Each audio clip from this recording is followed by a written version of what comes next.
Someone had sent me these references and asked me how they can color hair like this. I analyzed the art, and even if it's not exact, I think I created a pretty good way to mimic this style of coloring. In this video, I will go over fundamentals, base colors, volume lighting, and final steps like polishing and refinement. This video is mainly about coloring hair, but before we get into that, we need good line art. When you do line art for the hair, every individual strand is not what you need.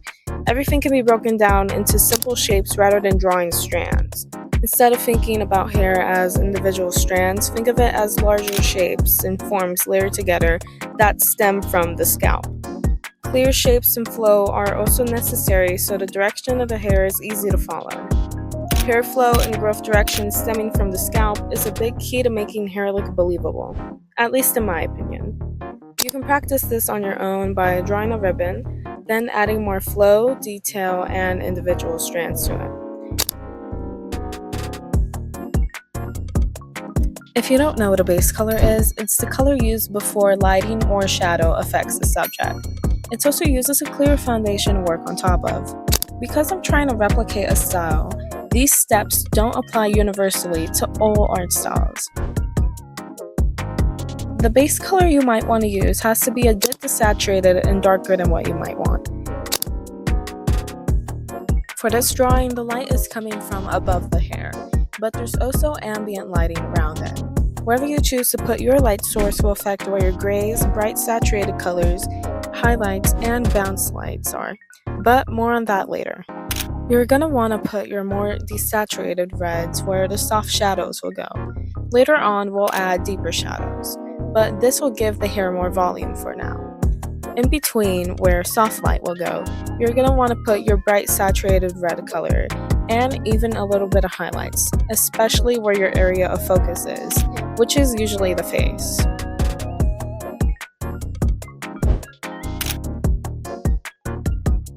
This next stage is basically just making everything we just did more shiny, soft, and polished. Brighter highlights are going to be added on the areas facing the light. I did this by adding another layer and just airbrushing over it. You can also change the effect, like to an overlay or lightning effect. Did I say lightning? I meant to say like lightening. I don't know, whatever. You can also add extra hair strands where the ambient lighting is around your subject, so the sides of the hair.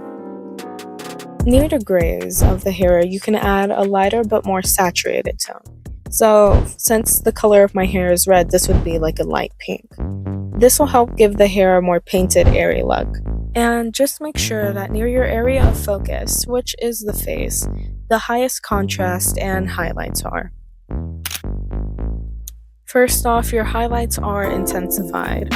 Bright areas become much stronger and cleaner. Long glossy streaks can be added, tiny sparkles, or even reflected light can be painted onto the curves of the hair to give it a silky reflective look. The silhouette of your hair can also be softened. You can do this by adding transparency around the edges. This can help emphasize movement or fluffiness. You can also add tiny glowing dots around the bangs or like a soft bloom effect. I think this helps emphasize a dreamy, stylized finish, but then again, these details aren't exactly necessary for realism, but they do add an aesthetic appeal and make the art feel more complete.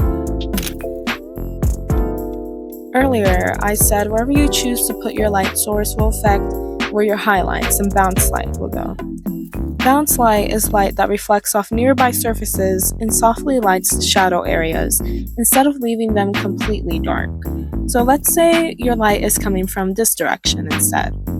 Then your shadows will be here on the opposite side and bounce light goes on top. Here I chose a soft blue as my bounce light. And of course, wherever your light hits the strongest is where your highlights will be the strongest. So right here. Thank you so much for watching till the end. I would appreciate a like or comment, and if you're feeling generous, you could subscribe. This was a very quick tutorial, sorry about that, but hopefully it helps if you want to recreate this type of art style. Thank you for watching again. Bye!